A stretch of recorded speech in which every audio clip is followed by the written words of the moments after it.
Good morning. I hope your Wednesday has been going well. Really cool to have you here. Reminder that next Monday, when we meet for lab, a couple of things happening. You'll turn in the nomenclature lab, which we started on Monday. Problem set number 3 is up. Problem set number 3 basically has 3 sections. Nomenclature, which is the lab will help you on that. There's also what I call the grams, moles, molecules part, which isn't too different from problem set 2's version with atoms. But there's also the empirical formula, molecular formula. So those 3 things will be tackled. Quiz number 3 won't have empirical formula, molecular formula stuff, but it will have some naming, some grams, moles, molecules kind of stuff, jazz like that. But the most important thing is that the lab next week, the empirical formula in-class lab, which you should bring a printed copy, this is a real fun lab for chemistry. We're going to have flames and vacuums and all kinds of stuff. So boy, next Monday, make sure that you have some kind of safety goggles, safety glasses that you can wear. I want to make sure you're all safe. I do have spares you can borrow, so if you forget, don't get one. All right, you can absolutely use my spare ones, but everybody will have to wear some goggles. It's a pretty fun lab. Question? All right. So on the nomenclature lab on Monday afternoon, and also at the end of lecture on Monday morning, we start talking about nomenclature. And this will be a little bit of review for what we talked about in lab, but it's important to keep going over this. We're talking about right now ionic bonds, and ionic bonds have true positive and negative centers. And metals usually lose electrons to become positive. And a positive ion is called a cation. So all of these right here, these examples, these are all positive ions. They're all cations. Non-metals, as we saw in the nomenclature lab, like to gain electrons to become negative. They're anions. So we need to know these charges because neutral compounds that you can show your mom or talk about with other chemists have to be neutral. They have to have just as many positives as negatives. That's what makes a stable compound. So we need to know what the charges are so we can balance them. And there are basically 2 kinds of positive metals. There's what I call the fixed charge metals, and there's also what they call variable charge metals. And the fixed charge metals are metals that all hip chemists should know what the charge is all the time. And those fall into groups 1A and 2A. So 1A, lithium, sodium, potassium, etc. Those are all positive 1. The group number is 1, and their charge is +1. And right next door to the alkali metals are the alkaline earth metals, group 2A. Those are always positive 2. So magnesium is always positive 2, stuff like that. Now, can you make a sodium +2 or a magnesium +1? Yes.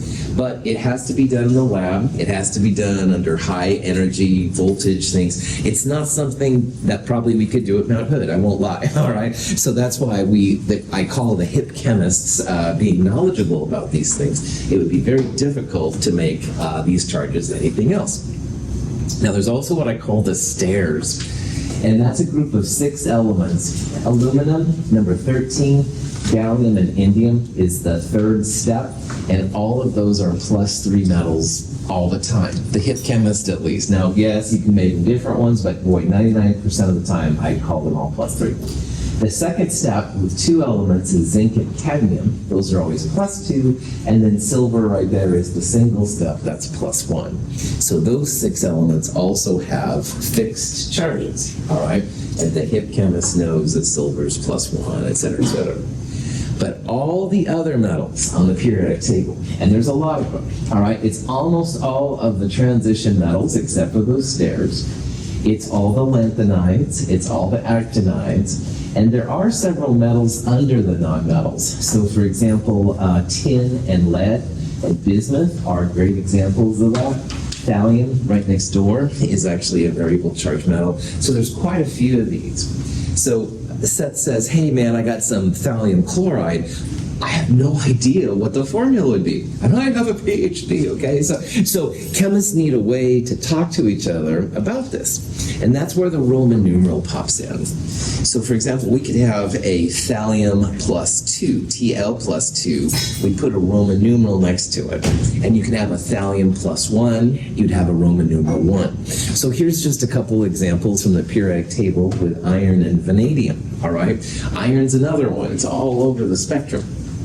But if you have iron plus 2, Roman numeral 2. Iron plus 3, Roman numeral 3, etc., etc. Now, there is an older nomenclature where iron is the primary example. When we talk about ferrous and ferric, don't use that. That's old school. It's not helpful. I will mark you down. Use Roman numerals. All right, Roman numerals are the way to go when it comes to these. Don't use the old school method. Any questions on that? Yeah. I'm just curious about like the I don't even want to talk about it because it's going to confuse people. So this is not something that I'll talk about in lecture, but if you want to talk to me after class, we can talk about it. But it's confusing, all right? Like you have to think about which one has more charge, less charge. You don't even think about that in my class. Just use Roman numerals. All right, so here's a question you might see. What is the probable charge on a barium ion? Now, to figure this out, you need to know where barium is on the periodic table. And Z is the atomic number of protons. So if you look right there on this particular periodic table, number 56 is barium, Ba. Once you know where barium is, you have to figure out if it's a fixed charge or variable charge metal. And barium is in group 2A. And 1A, 2A, and the stairs, those are ones that are fixed charge metals, and you should know what it is. So if you had to predict what the charge is on barium, what would you predict? 2. Yeah, I see several of you give me the peace sign. Well done. Yeah, barium is positive 2. All right? And boy, almost always, barium is going to be a positive 2 charge. All right? Yes, you can make it different things in a lab, but it's nothing that we would be able to share with each other, so... Question. These fixed charges are kind of strange, but again, it's like single step, double step, triple step, single step plus 1, double step, all positive 2, triple step, positive 3. And so these 6, as well as the 1As and 2As, are the ones that have fixed charges. And I can't explain why these particular metals are fixed charge, just the way that it's worked out, all right? Now, the nonmetals are also important because in a neutral compound, you have to have equal positives and negatives. So the negative charged nonmetals, to figure out what their charges are, you take their group number and you subtract 8. Now, I said the other day how we're using what I refer to as the American version of the periodic table. A groups are on the right-hand side. So boron is group 3A, carbon is group 4A, etc. And you will see other kinds of periodic tables, but use this version for this discussion. If you want to use a different version of the periodic table, I can help you to translate it, but it's a lot easier if you use this one. So for example, fluorine, when it becomes an ion, to figure out what its charge is going to be, you take its group number, 7, and you subtract 8. So fluorine as a negative ion will always be -1. And of course, as we talked about, we're going to change fluorine to fluoride. The negative ions almost always have an IgE ending. Now, what's important about that is that everything in group 7A should be -1, all right? Because even though their number of protons and electrons are different, they're all in group 7. So chloride is also going to be -1, bromide -1, iodide -1. Next one down technically is astatine. That's really radioactive, but if we could make an element, ion out of it, it should be -1 as well. Right next door, the chalcogens, oxygen, to figure out its charge, group number -8. So 6 - 8 -2. Oxide's always -2. Sulfide, selenide would be -2, etc., etc. And then nitride, group 5, 5 minus 8 minus 3. So nonmetals are going to be the negative ones, the taker of electrons. Metals will be the positive ones, the ones that give up electrons. And again, make sure that you add the IDE ending to it, which is kind of weird, but it helps the scientists to know that way which one's negative and which one's positive. Okay, so if you wanted to find the probable charge on a phosphide ion, well, the IDE means it's the negative version of an element. What is the neutral element that phosphide is derived from? Phosphorus. Phosphorus, well done, yeah. Phosphorus becomes phosphide. So if we look up there at phosphorus, it's in group 5. And like nitrogen, 5 minus 8, phosphide should have a minus 3 charge. All right? So of all of these, then this would be the best one. So, any questions on those?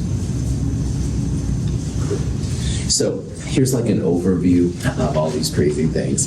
1A and 2A and the stairs are all fixed charge metals. That means they're going to be positive. The magnitude is the group number. Now the stairs are a little different. They've got the first step plus 1, second step plus 2, et cetera, et cetera. But they're all charges that should be known if you're studying chemistry. The nonmetals are also fixed charge. They have predictable charges.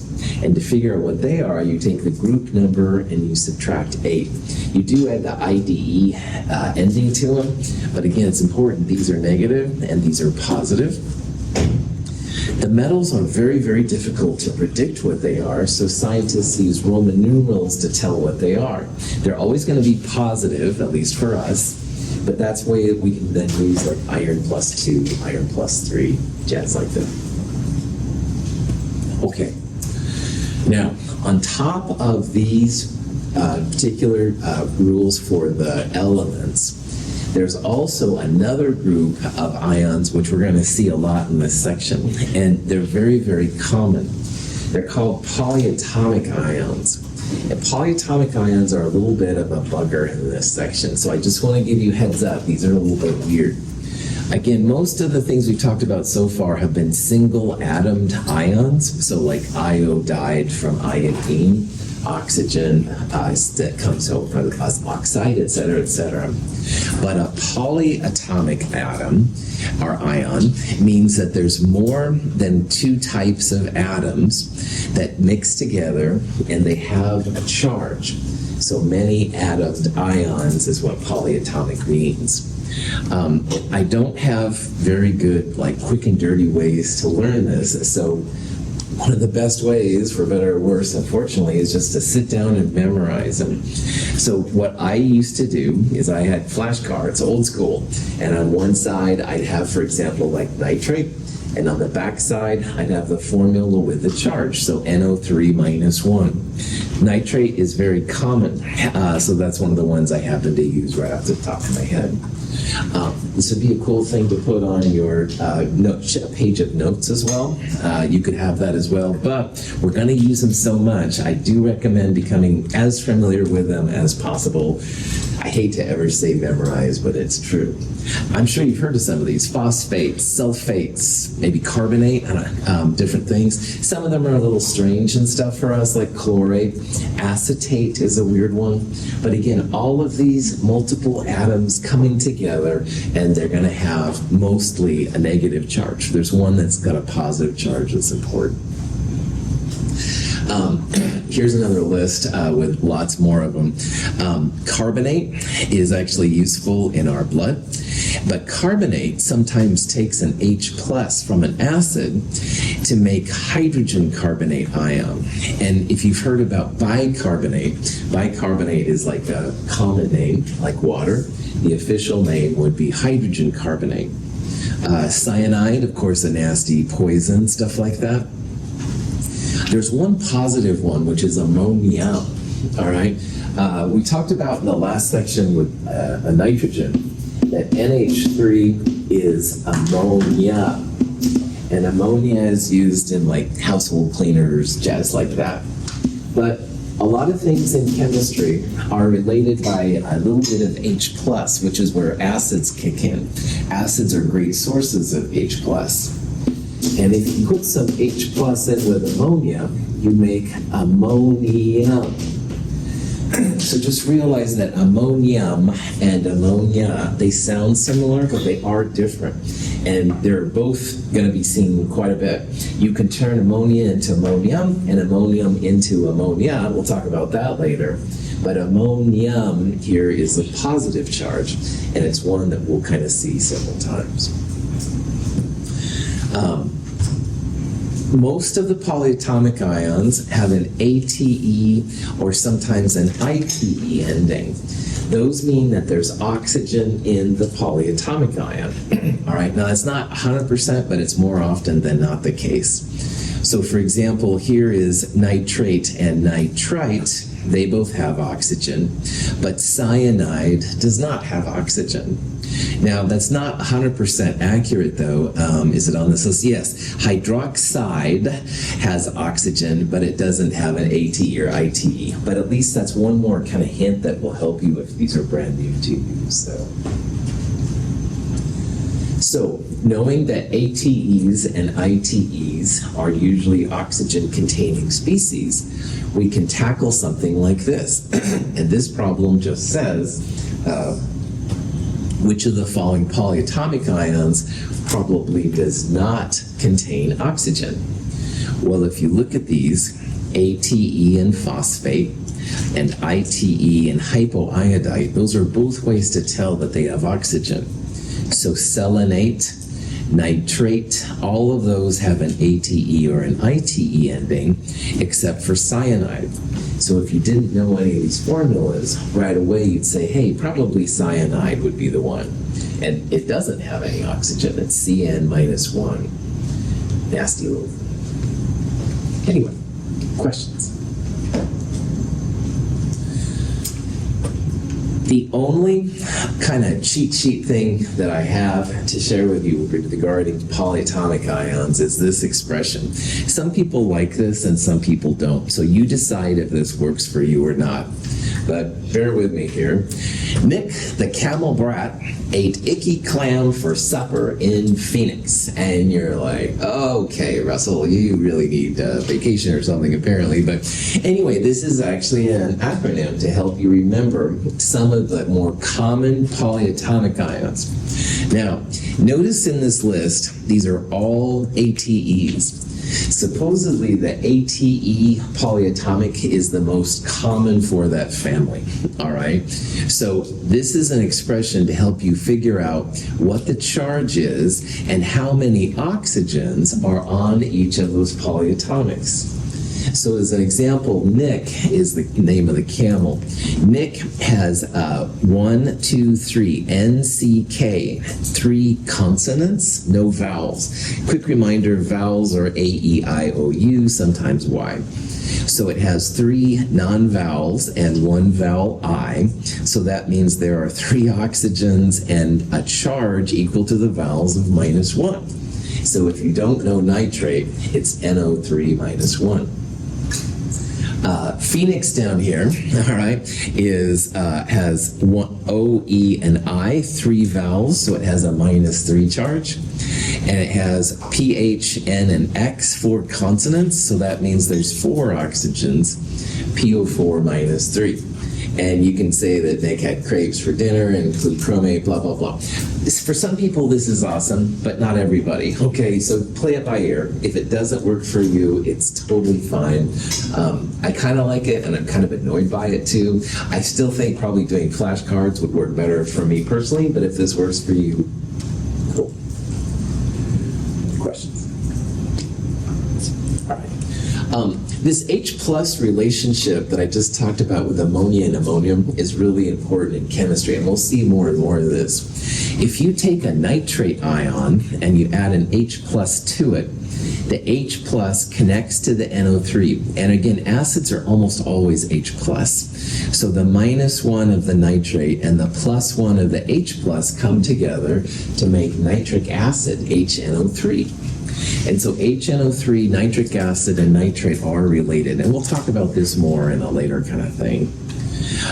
One chemical that's kind of common is potassium nitrate. Now, we talked about how group 1A is potassium, and so those are always plus 1, 2. So potassium nitrate can be a pretty common one, too.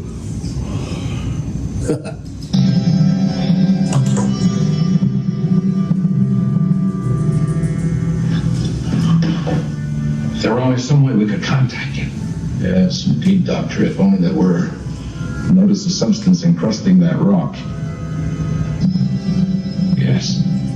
Unless I'm mistaken, it's potassium nitrate. So, perhaps nothing, Doctor. Perhaps everything. Okay, so this is a famous scene from an old Star Trek. And again, you never have to like any of my references to media to do well in this class. However, in this one, he was able to use potassium nitrate to make like a type of a cannon, all right? Anyway, the Gorn, Star Trek Discovery is done a lot. Anyway, needless to say, it's just an example and a cheesy reason to watch Star Trek. So anyway, back to your regular scheduled program. Forget about Star Trek. Ammonia, like I said, is pretty important. It's related to ammonia. All right, ammonia and ammonium are important, but ammonium has a charge and ammonia is neutral. So ammonia, you can go to Home Depot, whatever, and buy a jug of ammonia in water is usually how they serve it up. When ammonia is with water, it makes ammonium hydroxide. So this is how we probably end up buying it at Home Depot. But it's not too hard to get rid of the water, and then you can have a pure ammonia, or you can have an active source of ammonia. That's not important right now. The important part is a lot of these things are related by H+, and H+ is the hallmark of acids, like we'll see. Here's some more example of polyatomic ions. Sulfate and sulfite are similar in their names, but with ATE and ITE. Remember that if you have an ATE, that's supposedly the most common version of the polyatomic ion. If you happen to have sulfate, and I'd say what's the formula for sulfite, ATE has more oxygens than ITE. So if you know that sulfate is SO4 with a -2 charge, sulfites are just one less oxygen. So SO3. The charge stays the same, the central atom stays the same, but ites have less oxygens than ates. Now, it doesn't mean that you always go from 4 oxygens to 3 oxygens. You can have nitrate go to nitrite, and that's 1 less oxygens, 3 oxygens to 2 oxygens. But ITE does mean less oxygen than the ATE version. You can even have more oxygens than the ates. Chlorate, bromate, and iodate are pretty common. Chlorate is supposedly the most common. If you add an oxygen to the chlorate, you make it ClO4 minus. Again, notice how the charges stay the same. The central atom is the same, but we're adding an oxygen. This becomes perchlorate. If you take away the oxygen, it becomes chlorite. And if you take away even another oxygen, it becomes hypochlorite. And again, note, same charge, same central atom, it's just that the number of oxygens vary. Hypochlorite is the active ingredient in bleach, so it's used quite a bit by different things. So. Okay. Now, when you make compounds, you have to have those positives and negatives balance out. So zinc is a +2 metal. Sulfur as an ion is group 6, so 6 minus 8. Sulfur is a -2 ion. So when they come together, it's 1 to 1. You want to make sure that all the positive charges are balanced out by all the negative charges. Don't have any positives or negatives left over, at least not in this section. When metallic zinc is mixed with powdered sulfur and ignited, a powerful reaction takes place that produces zinc sulfide, a compound containing only sulfur and zinc. Cool. These reactions, when you make ionic compounds, usually have a lot of energy. That can be kind of exciting. In this case, there's a lot of flames and stuff like that, so wear your safety goggles for that. When sodium and chlorine react, the sodium transfers an electron to the chlorine, forming oppositely charged ions. Although the compound has no net charge, its component ions of opposite charge attract each other to form ionic bonds. In turn, these ions are attracted to others, and an ionic solid called a crystal lattice is created. Ionic bonds, positives and negatives coming together, super strong, all right? Takes a lot of energy to break ionic bonds. And the reason is it's not just one Na and one Cl making one NaCl. It's actually many, many, many NaCls coming together. So in this little diagram, the green ones were the chlorides, and the Nas are these little red ones. And you can see it's like a lattice, all right? So this sodium is connected to 1, 2, 3, 4 in the same plane, 5, 1 above, and 6 below. 6 different chlorines. So that's a lot stronger than if you have just one-to-one kind of thing. So ionic bonds have a lot of energy in them. They're harder to break. They're not as good necessarily for life, but you can see now why. They make this intricate three-dimensional structure, so you need more energy to break it out. Like, I think it changed on earlier balls. What are the two lines? Like, there's one line, there's two. Lines? What do you, I'm not sure. The balls, how there's like the lines connecting the two atoms, and then there's some of the two lines. It's like for a previous one. I didn't have time to ask. Cool. If so, you're asking single versus double lines? Yeah. Okay, double lines are called double bonds, and those are only in covalent bonds, which we'll talk about here in a little bit. These are ionic bonds, and they have their own kind of way of being represented. Yeah. So we'll talk about double bonds later and stuff, definitely. But for right now, you can just think about these as just being interactions and stuff. Good. So yeah, we're going to come back to these single, double, and even triple bonds sometimes. These are just the interactions between the ions. Good. So it's just a different type of bonding. But that does highlight the fact that, yeah, there's ionic bonds, those positives, negatives coming together, and then there's also going to be covalent bonds, which are when electrons are shared. Good. This is ammonium chloride. Ammonium has a nitrogen in the middle, and the hydrogens are on the outside, and that's a positive sphere. And you can see it's positive, negative, positive, negative, positive, negative, all three directions. So it's a lot harder to break up. This is something that ionic bonds do and do pretty well, which is pretty cool. So anything with a metal and a nonmetal, or a metal and a polyatomic ion, or in this case, a polyatomic ion and a nonmetal, these are almost always these three-dimensional lattices. Very, very strong. If you need to make the name from the different, the compound from the individual ions, again, you need to just know what the individual charges are. So if you wanted to make a compound between calcium and fluoride, well, calcium is in group 2A, so it's going to have a positive 2 charge. Fluorine is group 7, 7 minus 8 minus 1. So when you make a neutral compound, and remember, neutrality is the name of the game here, you have to have just as many negatives as positive. So you're going to need 2 fluorides to balance 1 calcium. And the chemist will write it as CaF2, where the 2's in the lower right-hand corner. This is calcium fluoride. And notice here how the charges go like in the upper right, the number of atoms go in the lower right. And the upper left, we saw in problem set 2, was the mass number, protons plus neutrons. And the lower left is the atomic number, number of protons. Chemists had the whole atom mapped around, so. Here's just another example. This is with a polyatomic ion. Now, nitrate is NO3 with a -1 charge. And magnesium, like calcium, is a positive 2 metal. So when you want to go after neutrality, you need to have 2 -1s to balance that positive 2. So we need 2 NO3s. Now, we wouldn't want to write it as MgNO32 because it kind of looks like 32 oxygens, and that would freak chemists out. So if there's more than one polyatomic ion, that's when you want to use parentheses. You don't want to use parentheses for any other reason, all right, because they can get really tedious. But if there's more than one polyatomic ion, then you can do it.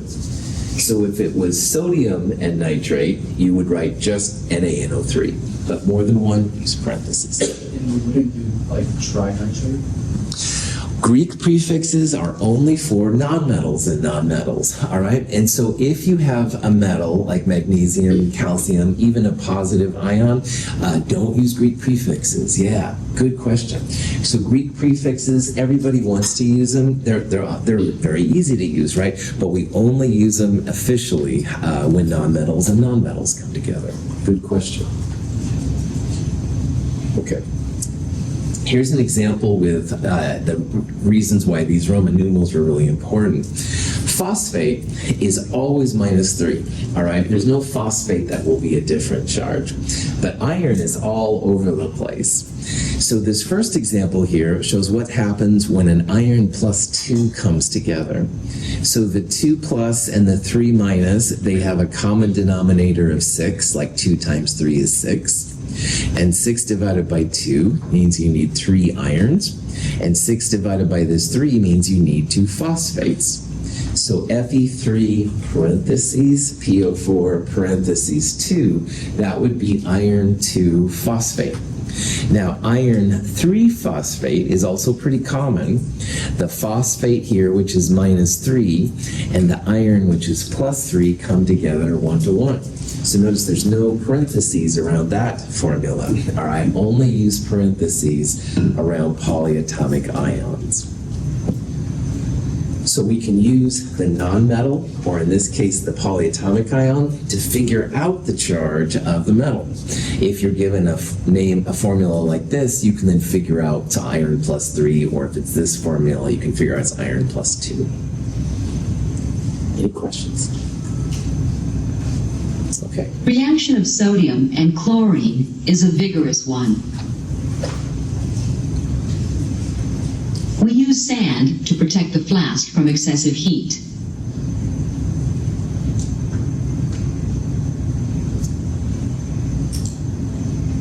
Then, we fill the flask with chlorine gas.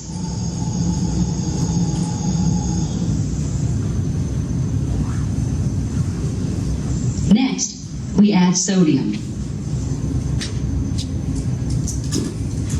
And then a few drops of water to activate the reaction.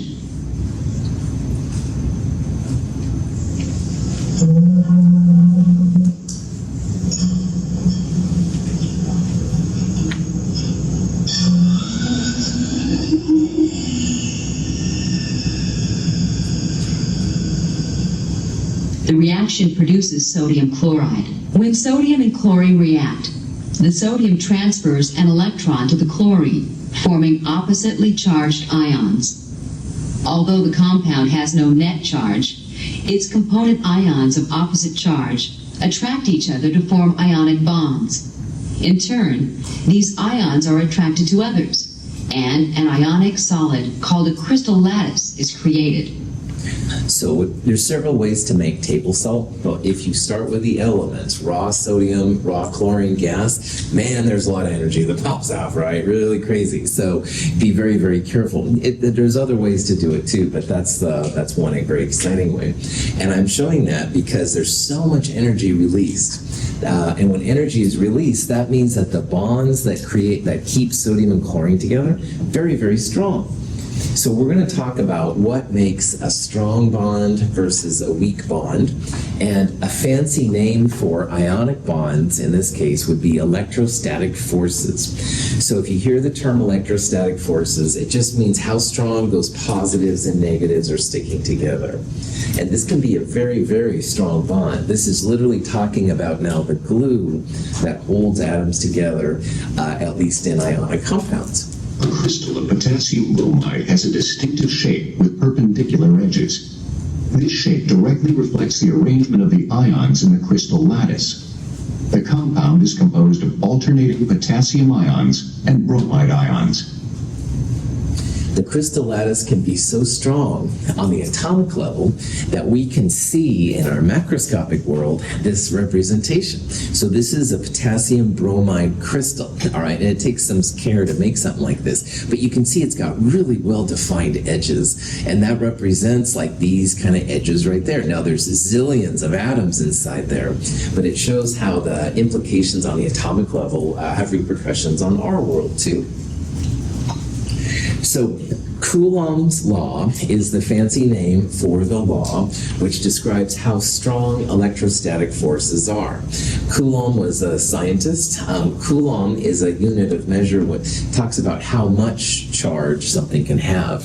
So Coulomb was the person that developed this idea, and it's pretty cool. Now in physics, you'll actually use Coulomb's law. You can calculate how many coulombs are transferred and stuff like that. In chemistry, we're going to use the results of Coulomb's law, but we won't actually calculate anything with Coulomb's law. So let me show you what I mean by that. If you've taken physics before or other classes, you might have seen this. This is Coulomb's law. And it says that the force of attraction between ions, the positive-negative interaction, depends on a minus K, which is just a constant. It depends on the number of positive charges, the number of negative charges, those are in the numerator, and you divide by the distance squared. All right? Now, in physics, you can use this to calculate the coulombs and stuff like that. But we're not going to do this, all right? We're just going to use kind of the results of this. And I want you to see how in the top part, there's the number of charges, all right? And in the bottom part, there's like the distance between them. I need a volunteer down here. Anybody want to come down? My man. Thank you. All right. Tell me your name. Jesus. Yeah, glad. Thanks. Ionic bond. Jacob. No, I'm just joking. All right, thank you. Yeah. This is an example of a Coulomb's law. Hey, what's going on? Good to see you. Single bond and stuff. All right, some of you guys come down here and go, come on, this is weird. You break us up. Not too hard to break up. Oh my gosh, I haven't seen you since yesterday. I'm so excited to see him. I grab him with two hands. This is a double bond, positive 2, negative 2. Closer to your double bond and covalent bonds, but not quite. We'll talk about that later. Harder to break up. Kind of break us up. Harder because we're really holding on, stuff like that. But finally, you could break us up. And I'm not going to do it, but if I hadn't seen him for a long time, oh, so good to see you. I'm not going to do it. But it would be like a triple, like a positive 3, negative 3, a lot stronger. So the top part is what I just represented, all right? Positive 1 and negative 1 would be like a single handshake, pretty strong. But boy, positive 2, negative 2, even stronger, harder to break up. N would be 2 positives, this N would be 2 negatives, and it's even stronger. So as the charges go up, like the force gets stronger. And if it was positive 3, negative 3, my proverbial hug, and I'm not going to do it, that would be like positive 3, negative 3, stronger yet. But there's another part I want to represent here, man. All right, so let's say, hey, let's go. Yeah, so let's say, oh, what was that random student over there? I have a question. Uh-oh, I'm getting farther from him. Getting farther. I think, it's broken. That's the distance. This is so dumb. I appreciate you being down here, right? The distance between us is getting larger. So as the distance goes up, your force gets weaker. All right, so good to go. Yep, good to go. But I was like, getting weaker, easier to break up. Only a finger. Thank you for being here. I really appreciate it, man. So thank you. So this dumb thing, thank you, and really shows what we're going to do with Coulomb's law. All right. And again, a couple of things. Single handshake is like positive 1, negative 1, pretty strong. Double handshake, positive 2, negative 2, stronger, harder to break up. And again, if we had like a triple bond, like a hug or something like that, that would be the hardest to break up of all. And that's this first part. The charges are proportional to the force. The charges go up, you have a stronger force. But the other part is the distance. As it gets farther and farther and farther, it gets easier and easier to break up and stuff, so it's weird. That's Coulomb's law in a nutshell. We're not going to calculate anything with Coulomb's law, but we will use those two ideas quite a bit. Now, Here's some pictures showing what's going on here. This is a lithium and a fluoride, all right? And when they come together, the distance is literally the distance between the radius of the first atom and the radius of the second atom.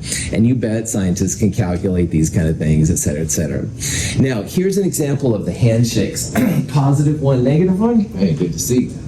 That's pretty strong. But boy, positive 2, negative 2, they actually get a little bit more intense. This is going to be a stronger interaction.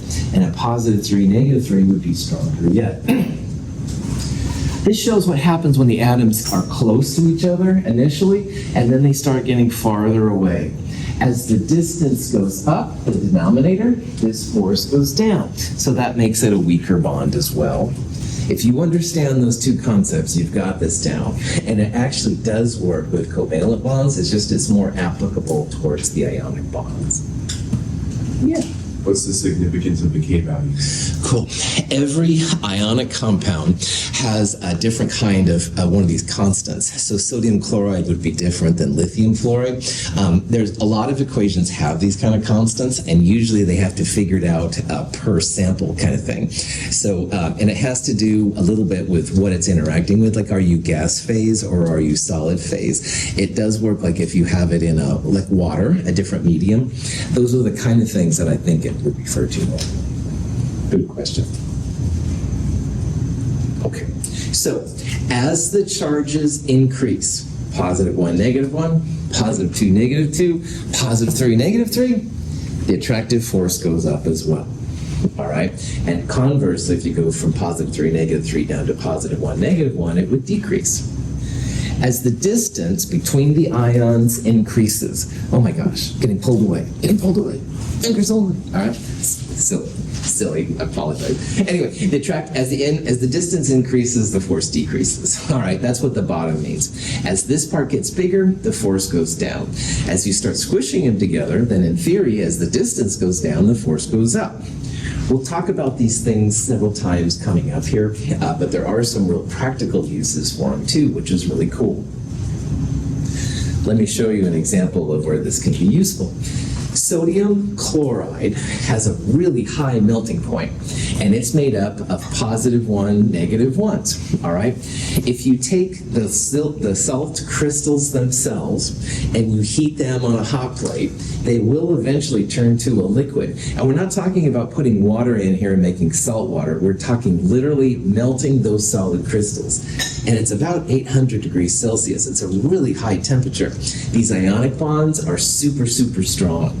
However, magnesium and oxide, when they come together to make MgO, all right, very similar sizes. Magnesium is similar to sodium. Chloride is similar in size to oxide. But notice the difference in the melting points. Well, magnesium oxide, positive 2, negative 2. Haven't seen you forever, man. All right, it's a stronger bond, and it takes more energy to break up. So it goes up to have to go up to 2,800 degrees to make this stuff melt. Sodium chloride, only 800 degrees. What's the temperature that water melts? 100 Celsius or down. Good.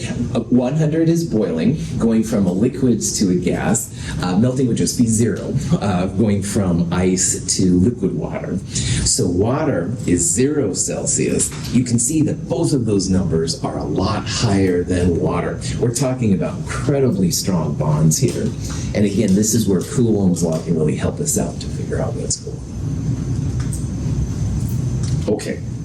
Now, everybody wants to use Greek prefixes. I completely understand. So now we can do it. Woohoo! Covalent compounds, which are sometimes called molecular compounds, don't have any positive, negative charges. They don't have any ions. Covalent bonds, electrons are being shared. And there's several ideas, but this is the area now where you can absolutely use those Greek prefixes. Again, punchline, don't use Greek prefixes with any metals. But here we have nitrogen and oxygen, carbon and oxygen, boron, chlorine. This one could be one. All of those are legit reasons to use Greek prefixes. There's no metals involved, all right? So as we talked about on Monday, one N and two O's, the order is really important. So nitrogen first, oxygen second. The second one turns IDE. You use Greek prefixes always on the second atom. And if there's more than one on the first atom, you use them there too.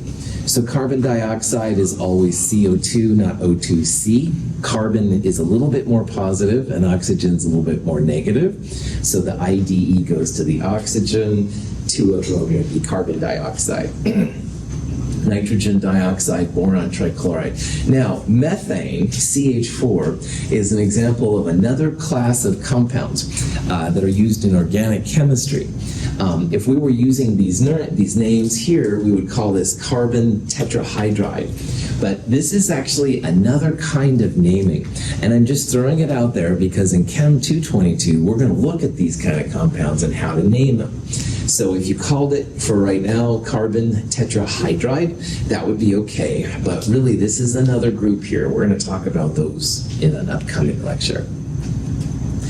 So only use Greek prefixes with nonmetals. If you see any metal, anything to the left of this metalloid line, you shouldn't use Greek prefixes. You will see them, and we talked about Miller paint and titanium dioxide, but really, officially, Greek prefixes are only for nonmetals and nonmetals.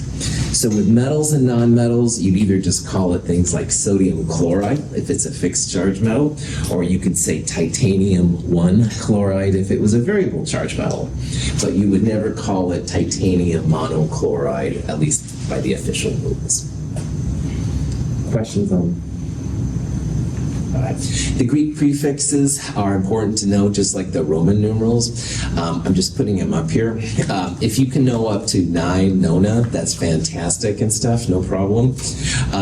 Notice again dihydrogen monoxide, which is water. If you see something about DHMO, just realize chemicals and chemists or somebody's trying to pull a joke on you. I don't find it very funny personally, but anyway, DHMO is water. Yeah.